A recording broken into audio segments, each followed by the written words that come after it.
Hello students, मेरा नाम है आकाश भूषण और आज हम अपना नया टॉपिक करने वाले हैं financial and non financial incentives.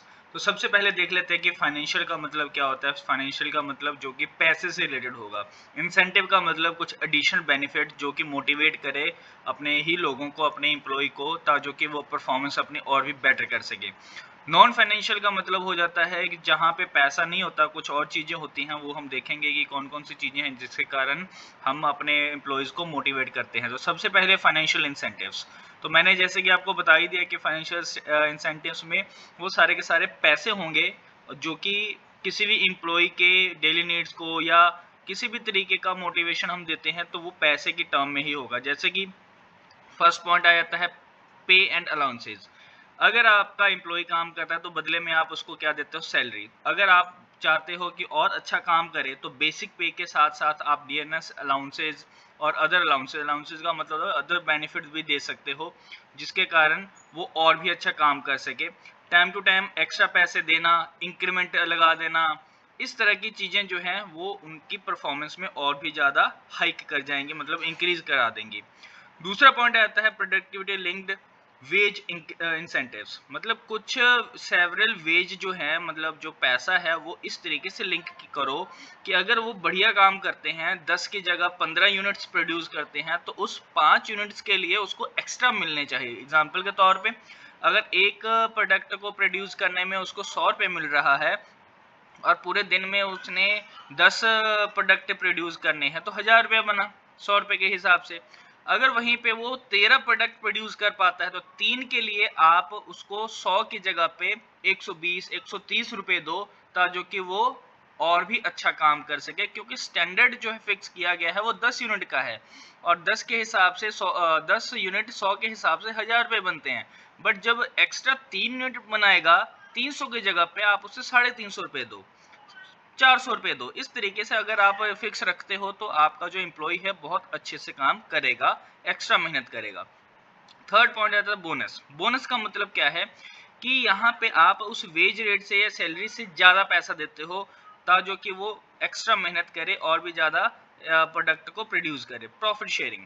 Profit sharing भी एक ऐसा फाइनेंशियल इंसेंटिव है जिसके कारण एम्प्लॉय जो है हमेशा मोटिवेट रहता है। उसको ये लगता है कि मैंने जो कंट्रीब्यूट किया, अपना परफॉर्मेंस अच्छा किया है, उसकी वजह से मुझे प्रॉफिट में से भी हिस्सा मिलेगा।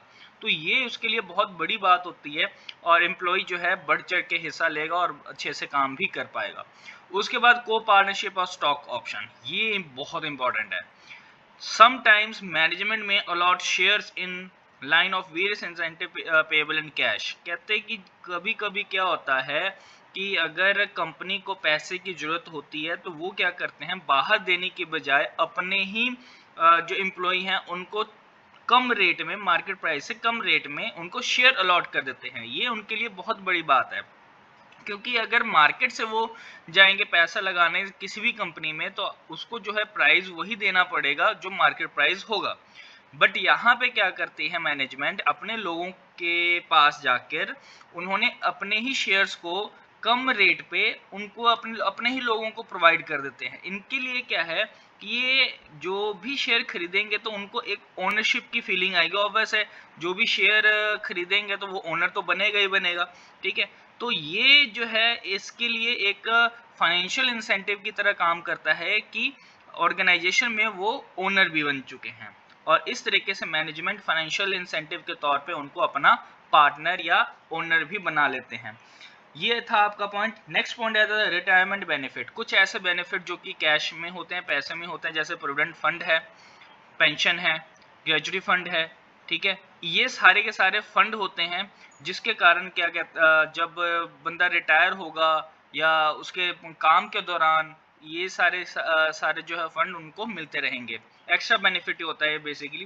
प्रोविडेंट फंड, जैसे कोई पर्सन काम कर रहा है, उसमें आधे पैसे जो सुपीरियर के लगते हैं और आधे पैसे सबॉर्डिनेट के लगते हैं, तो इस तरीके से दोनों का कंट्रीब्यूशन होता है। ये इंपॉर्टेंट पॉइंट है रिटायरमेंट बेनिफिट। कभी कभी होता है कि जब रिटायर कर रहे हो आप किसी भी ऑर्गेनाइजेशन के साथ, तो आप को ज़्यादा पैसे मिलते हैं, उनका जो इंसेंटिव है आपकी सर्विसेज का, उससे ज़्यादा कुछ पे कर दिया जाता है। तो ये रिटायरमेंट बेनिफिट है। पर्क्यूसाइड्स। पर्क्यूसाइड्स क्या होते हैं? एक पर्क्यूसाइड्स या फ्रिंज बेनिफिट, जैसे कि कार अलाउंसेस, आपको गाड़ी दे दी कंपनी की तरफ से कि ये लो गाड़ी, आप इसमें आया जाया करो। या उसके बाद हाउसिंग का रेंट नहीं देना, रेंट जो है वो कंपनी उठाएगी। मेडिकल फैसिलिटी, एजुकेशन की पढ़ाई, बच्चों की पढ़ाई, ठीक है, एजुकेशन में ये सारी की सारी जो चीज़ें होंगी वो एक एम्प्लॉय को मोटिवेट ही करती हैं कि आपकी जो सैलरी है वो तो मिलेगी, प्लस एक्स्ट्रा बेनिफिट जो है पर्क्स के द्वारा आपको ये प्रोवाइड किए जाएंगे। तो ये था आपका फाइनेंशियल इंसेंटिव। नेक्स्ट वीडियो में हम करेंगे नॉन फाइनेंशियल इंसेंटिव्स।